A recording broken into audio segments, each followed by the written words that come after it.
They were days from celebrating their wedding anniversary and a new home. It's our biggest wish for them is that they just get back to how they were on July 20th. Family of a Calgary couple badly hurt in a head-on crash speak out. Battling to contain a growing wildfire in a popular BC summer destination. And why a university student is spending her summer with bees. CTV Calgary, local breaking news with Camilla Di Giuseppe. Good afternoon. It's been just over a week since a Calgary couple was seriously injured in a crash in the Northeast. It happened in the morning as they were on their way to the airport. Around 5 a.m. on July 21st, a speeding pickup going the wrong way on 52nd Street left a path of destruction. A woman in her 50s who was walking was hit and killed. Seconds later, the truck smashed into a Jeep Cherokee, leaving the couple in that vehicle fighting for their lives. Tim Brooke caught up with the members of the couple's family, that is Jonathan Ramatar and Taylor Boswell Ramatar. Tim, how are they doing in hospital tonight? Well, Camilla, I just chatted with Taylor's father and sister moments ago. They told me that the couple is doing a lot better than they were even just a couple of days ago. But of course, their road to recovery is going to be a very, very long one. Now, the Ramatars were actually driving to the airport last Monday morning when they were hit head-on by a truck traveling, according to Taylor's sister, at highway speeds. Today, just 2 days after the couple's 4th wedding anniversary, they're still separated inside Foothills Hospital. It's an incredibly difficult situation for both Taylor and Jonathan, who we're told are always together. They both work as scientists and have been waiting to get inside their newly built home. Family and friends are now fundraising to help with any expenses, medical or otherwise, that may pop up among what's sure to be a long road to recovery. Every time there's a positive, there's a negative. I mean, the huge positives is Taylor's out of the ICU. She's stable. She's up in trauma. Between her arms and her legs, she had 25 breaks. So with that, and all of those have been pin plated. She's got rods. She's got hardware everywhere. No family should have to go through that, especially when it seems senseless. We're still trying to figure why. Charges are still pending against the driver of that truck, and we're told it actually could be some time until they're officially laid. Camilla, a CPS spokesperson, told me earlier today that this is a dynamic event, and so investigating officers just want to make sure they take their time with all the investigating and make sure they get it right. Of course, Tim, thank you very much. A member of Siksika Nation held a vigil last night for the victims of a deadly hit and run. Candles were lit and stories were told as the group remembered 27-year-old Trayton Runningberg and 45-year-old Clifton Saddleback. The two men were killed Saturday evening as they walked along the roadway. Another woman was critically injured and remains in hospital. RCMP say the driver of a pickup truck hit the group intentionally. Family members of the victims say they're still trying to understand why someone would do this. Pray for them. Hard to believe, but just pray for them, I guess. That's all I could do right now. Just hope for the best, for everybody else. Pray for them, I guess. I just kind of feel like, distraught in a way. Not making sense sometimes, it's kind of different and weird. 27-year-old Adolphus Weasel Child is charged with 2 counts of first-degree murder and 1 count of attempted murder. He's due in court next week. Investigators need your help to identify the suspects and vehicle involved in a community center break-in. Police releasing these images. On July 18th, 2 male suspects broke into the storage garage for the Lake Sundance Community Center. A 2024 Gator utility vehicle was stolen and left in a nearby alley. 2 days later, the suspects returned, loaded the Gator onto a flatbed trailer and drove off. Anyone with CCTV or dash cam footage of the area is asked to contact police or Crime Stoppers. A popular BC summer destination with Calgarians is where one of 40 new wildfires ignited in just the last 24 hours in that province. The Drought Hill wildfire between West Kelowna and Peachland in the Okanagan has doubled in size to 57 hectares. A vehicle towing a trailer on Highway 97 is believed to have sparked the wildfire. That stretch of roadway is reduced to a single lane each way. 400 properties remain under an evacuation order, with over 200 more on evacuation alert. Fire crews will get some help with slightly cooler temperatures tomorrow. And a lightning strike started a wildfire on Mount Field in Yoho National Park in BC. It's about 2 hectares in size and burning in steep terrain. The fire is visible from the town of Field and the Trans-Canada Highway. Parks Canada says there's currently no threat to the public or infrastructure, but the Burgess Pass Trail is closed, which will affect the Burgess Shale guided hikes. All right, let's bring in Danielle Savoni with our first look at the weather. Again, really dry conditions, but we're going to start seeing a bit of a reprieve as we head into the long weekend. Absolutely. So, you know, take every bit of sunshine you can get, because we lose it once again for the weekend. And I know you're saying in the city we've received enough rain for the next little bit, but there's a good amount of rain once again in store for us for this weekend, and temperatures will cool once again as well. 25 degrees is so far our daytime high and our current temperature at the airport. The winds gusting at times to 40 kilometers per hour. This is your 24-hour forecast brought to you by 5th Avenue Volkswagen, where you can win your ride. See dealers for details or visit 5thAvVW.com. And I will say this about tomorrow. It looks like for the most part we're looking at a sunny, hot day. Later in the day the clouds will increase, the winds may pick up, and by 4 we get into a small chance of showers or thunderstorm activity. Where we have our best chance is all weekend. I'll show you that coming up, Cam. Thank you, Danielle. The deadline for Canada and the United States to strike a deal on trade is fast approaching. Stephanie Thomas joins us now from Village Brewery. And Stephanie, businesses affected by tariffs say they are looking for some relief from the uncertainty. Yes, Camilla. So the tanks here used for brewing, those are made of steel, and the cans that are being used here are made from aluminum. And the tall cans that supply or case most of the product that Village Brewery makes is from an American manufacturer. So managers here at Village Brewery say that they're watching trade developments very closely. Now, steel and aluminum have both been hit with a 50% tariff by the Trump administration. Alberta's only foundry says it's down to operating just 2 days a week because of the 50% markup, which is slowing orders from customers. Now, back at Village Brewery, cans are costing more. Aluminum is mined in Canada, but then it's shipped to a plant in the United States, and then it's formed into cans that are used at Village Brewery. Now, the operations manager says it's a big challenge to manage the trade war and avoid passing rising costs down to its customers. And it hasn't seemed to gone away. If it's not COVID or the Suez Canal or tariffs or, you know, trade wars with other countries that impact us, it's crazy how there's been no certainty with anything that we do. And at this point, it's kind of just exhausting. I just want to focus on making beer. Now, Canada is the top supplier of both steel and aluminum to the United States. The deadline for the two countries to make a trade deal is set for tomorrow. But according to social media reports, President Donald Trump has not yet spoken with Prime Minister Mark Carney. Camilla. All right, Stephanie, thank you so much. Well, still to come, plans to build a new fire hall in Fernie is falling flat, with some residents who say it will mean losing a popular park space. Also, what a provincial audit says about the medical care received at clinics offering memberships. And if you have a news tip, text us at 10400. Some residents of Fernie, BC are fighting plans for a new fire hall. Now, this is a popular park in Fernie where baseball games happen several nights a week. It's also the spot chosen for the city's new $16 million fire hall. Firefighters are currently operating out of a temporary location. They say it's not set up properly for a fire department and sits next to a train track, which slows response times. Residents say there are better places in Fernie for a fire services building. There's a perfectly good space up on 2nd Avenue, 902, that was actually bought in consideration to build the fire hall.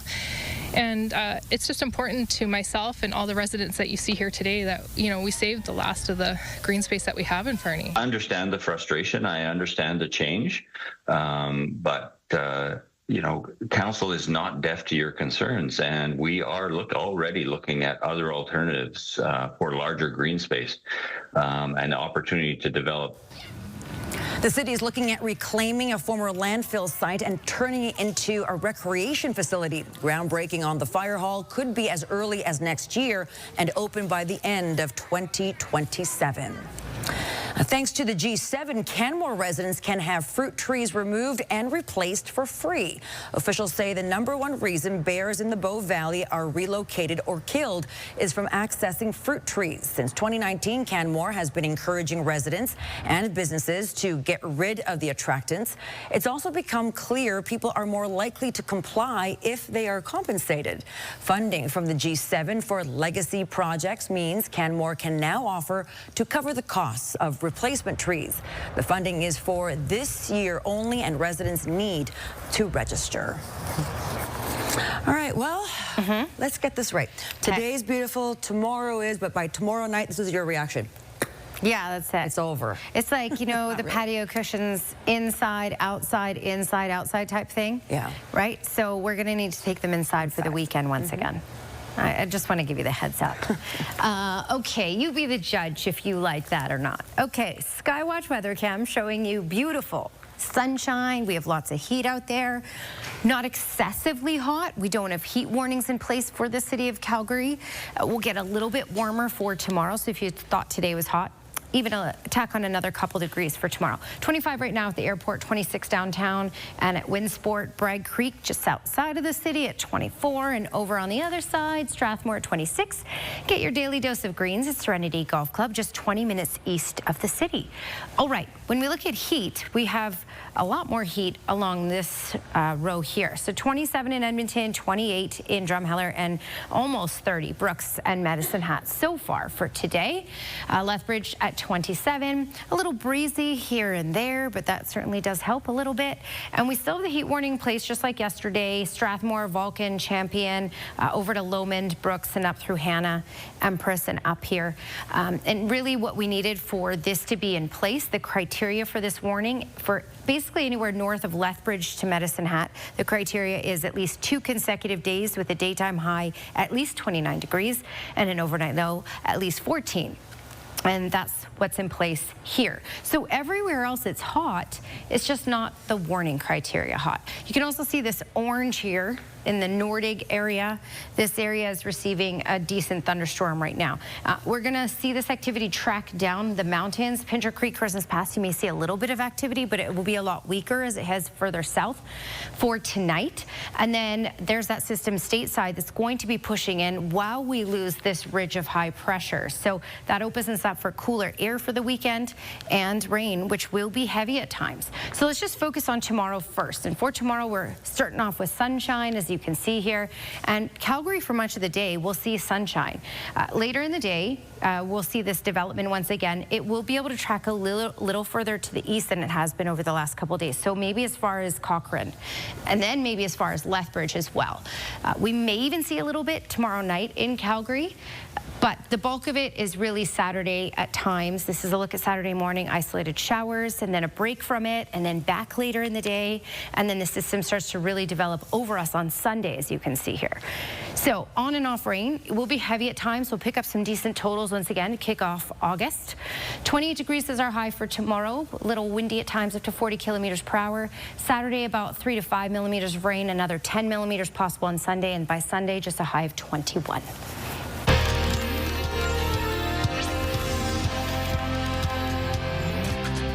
Patients paying membership fees at medical clinics get more thorough care. That's according to an audit done by the provincial government. The province launched the audit in 2023 following complaints about fees at some medical clinics. The audit reviewed 13 clinics. It found no significant cases of patients paying out of pocket for covered medical treatment. However, patients paying annual fees got longer and more comprehensive appointments than non-members. Membership clinics averaged 232 new patients per physician compared to an average of 965 in public clinics. The report recommends the province better regulate membership medical clinics and address gray areas where patients get insured and uninsured services during the same appointment. From south of the border to around the world, reaction has been swift. Next, we hear locally on Canada's decision to recognize a Palestinian statehood.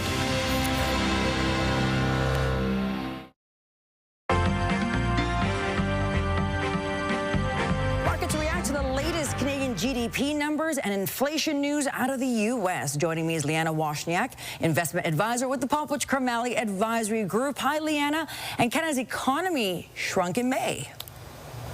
That's right. We saw the GDP numbers down about 0.1%, which was right in line with what economists were looking for.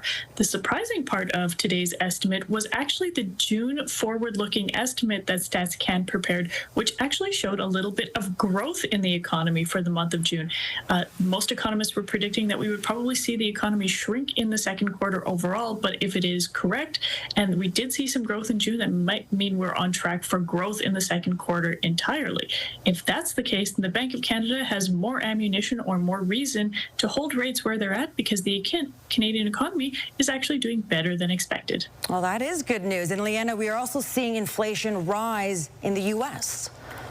Right, and that's not so good news on the U.S. side of the border. Of course, the U.S. Fed has been under pressure to lower interest rates, but they haven't done so because inflation has remained quite strong, as well as the job market there. There hasn't really been a ton of signs of either the tariffs taking an impact on inflation yet, but we're starting to see them as of this June number. That showed their core inflation number up 0.3% to about 2.8% overall. That's the U.S. Fed's preferred measure of inflation. So because of that, the U.S. Fed has more reason to actually hang on to their interest rates at where they're at because inflation is not cooling as fast as they were hoping. All right, Leanna, thank you so much. Thank you. Those in the Calgary's Jewish and Palestinian communities are reacting to the Prime Minister's announcement saying Canada intends to recognize Palestine as a state at the United Nations this fall. Carney says he's spoken to the president of the Palestinian Authority about the plan, saying Palestine is committed to reforms. That includes holding general elections next year where Hamas will play no part. We truly appreciate the Canadian government's announcement with respect to recognizing Palestine as a state. However, we shouldn't confuse the fact that Palestinians have the right to exist, to protect themselves. This is about survival and self-determination. We do strongly oppose the decision to move forward with the PA being an express part of this recognition. The reason being is that the PA, the Palestinian Authority under Mahmoud Abbas, has shown a history of repeatedly undermining peace, suppressing its own people, and has broken every meaningful promise of reform. Canada is the latest Western ally to announce intentions to recognize Palestinian statehood. Earlier this week, France and the United Kingdom made similar commitments. A Calgary couple remains in hospital nearly 2 weeks after surviving a crash. Here's Tara Nelson with a look ahead to CTV News at 6. Hi, Camilla. Seconds after a pedestrian was run over and killed by the driver of a pickup truck, the couple's Jeep was hit by that same Ford F-150. The two are making progress in their recovery, but it is still a very long road ahead. Coming up at 6, families share more details about the couple and their efforts to support them. Also ahead, starting tomorrow, the U.S. is putting 35% tariffs on Canadian goods not covered by the free trade agreements. Coming up at 6, which local businesses are hoping for some tariff relief. Camilla. Tara, thank you. A university student is spending her summer trying to get a better understanding of how highways next to cropland impact Alberta's bee population. Throughout the summer, you'll see Shay Giesbrecht trekking along roadside ditches. The University of Alberta master's student has set up 22 traps along highways near Edmonton. She's trying to find out the impact shelter belts like flowers and lines of trees next to cropland have on native bees. For growers or landowners, we can either tell them to continue supporting or plant shelter belts, or maybe discourage them from planting further shelter belts if they end up being negative. Native bees are incredibly important for growers. They actually contribute $2.8 billion to Canadian farmers annually. So we need to find ways to better support them.